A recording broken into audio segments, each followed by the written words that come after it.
be viewable. So tell us about F.D. Hatfield. Okay, you tell me what you want to know about Hatfield. Well, he was on an expedition, was it? Right. Mm-hmm. Yes. Was it a North Pole expedition? And yes. And what was the information that he brought back?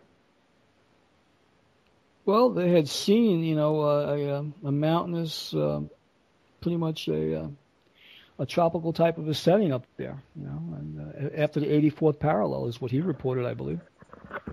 So let's see that some of the more famous Westerner, I suppose, explorers. We've got the ones that have touched on this. We've got Hatfield, and we've got Byrd, and was Bungers the Antarctic, or was he? He was Antarctic, wasn't he?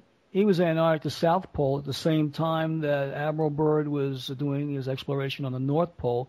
But he found, islands there, right by the South Pole that were tropical as well, Bunger's paradise, if you will. And he reported that, there are strange things happening when you go towards the South Pole as well. Keep in mind, this is one of the things it's always got me to wonder. The icebergs are composed of fresh water. They're not salt water based. I mean, where does this water come from? And the water has to come out of a river, out of the inner earth. And as soon as it hits the colder water, whether it be the North Pole or the South Pole, it freezes and makes a body of ice. But that ice must be salt water based. But how is it fresh water, and how is vegetation in there, from trees and branches or whatever, or even to find animals, prehistoric animals, that are preserved as though they were alive yesterday? So, I mean, this has got to give you a red flag as to, how can these things occur in a saltwater ocean? It's impossible. Unless, of course, there is fresh water, unless, of course, there's a river running outside of the earth to create these conditions. I mean, you can go to the North Pole and you've got the aurora borealis, the strange lights, that shows a possible illumination of maybe a secondary sun coming out of this opening to give the strange phenomena appearance over the Alaskan skies. Stephen, I think we're going to have to go to Greenland and go up the East Coast and just really ask around, because I have a feeling once you get past that the north part of Greenland.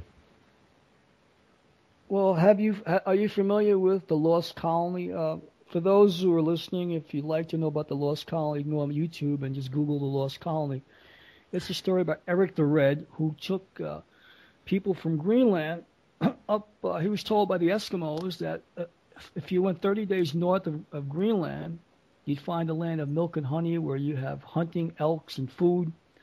He took everybody from Greenland with him. They traveled 30 days north from Greenland, never to be seen again. And if you go to their museums in their country, they talk about the expedition where all these people just mysteriously disappeared. They found no graves, no remnants of anything of these people. 300 years later, when the people from their country went out to Greenland looking for Eric and their culture. So that's a mystery that's never been explained. Where did they go? And the Indians, the Eskimos, knew that they went further north, and they were told about the land of milk and honey, the warm springs, the warm territories. And if that doesn't sound like a hollow earth, I mean, what does? Well, the whole hollow earth, the scientific end of the hollow earth theory, I won't say use the word scientific. Let's just say my common sense tells me that you have a planetary body spinning in Earth, spinning in space. There's a thing that I know of called centrifugal force, right, which would push everything out. And then you take that and couple it with the Pangea theories where it was all one planet. I mean, one land mass on this planet that broke up and spread apart. I kind of see it in my mind that we were actually once this planet. The radius of this planet was much, much smaller, and through the billions of years, that spinning force is forcing the crust of the planet to thin and spread, and that's why you have the continental drift and all that stuff, which would You're talking about the growing planet theory, right? leave a hollow in the center of the Earth. It just makes common sense to me. And then we have the things like the Apollo mission. I can't remember which one it was. Was it 12 or 7? I can't remember which one where they crashed the booster or whatever the heck it was back into the moon, and the moon rang for 3 hours, and showing that most likely that the moon itself is hollow.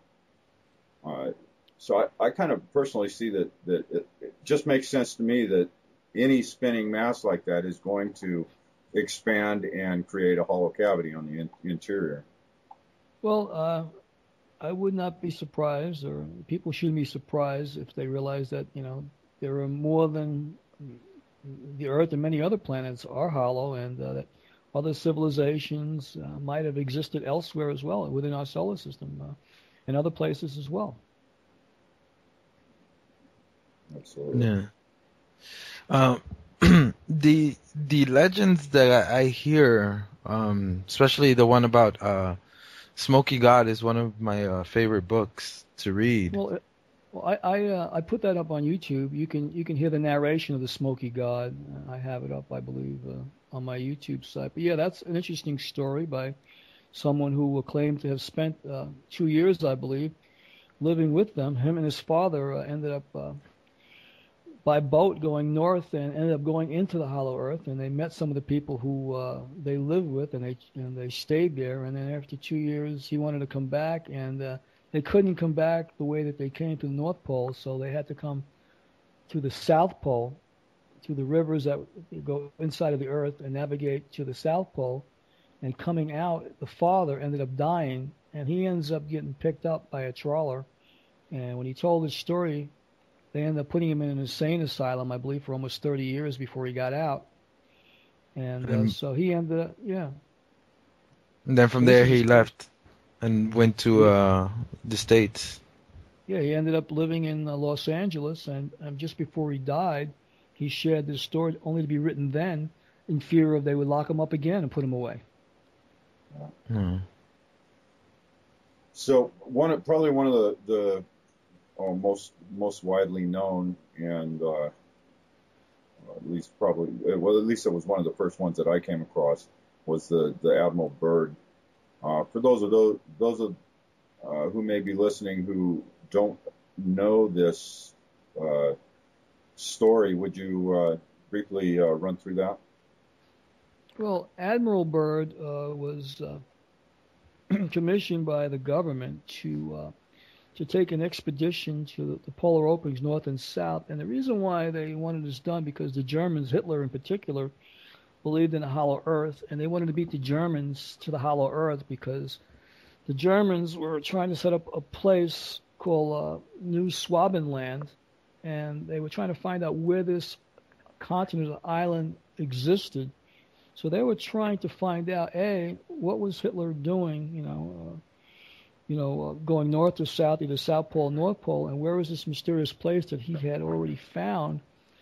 So his job was to go and to find out what was really going on in the North Pole and South Pole. On one of his trips up to the North Pole is where he and his pilot went in to the inner Earth and North Pole, and I think he traveled about 2,300 miles going in there. And what he saw was warm vegetation. He saw trees that were like 10 times the height of the redwoods. He saw animals, prehistoric animals of nature, brontosauruses, things, all sorts of animals that supposedly haven't existed for millions of years on the inner Earth. And he was met by a group of ships who they pulled alongside of his plane, and they ended up taking him, landing him, and claimed that they were the Ariani, and that they were the inhabitants of the inner earth, and they would take him to meet with the king of the world, I believe is what they called him. And so Admiral Byrd was then taken to meet with this inner earth king, who gave him a message to bring back to the President of the United States. So here he comes back to the President of the United States to give him the message. And what the message basically was is that they wanted our government to stop with the nuclear testing. They didn't want them to pursue the nuclear because that would be the destruction of the planet, which would also be the destruction of the inner earth. So they wanted to set up a meeting with the powers that be of our government to let them know that, yes, they exist. They wanted to have treaties or whatever it was.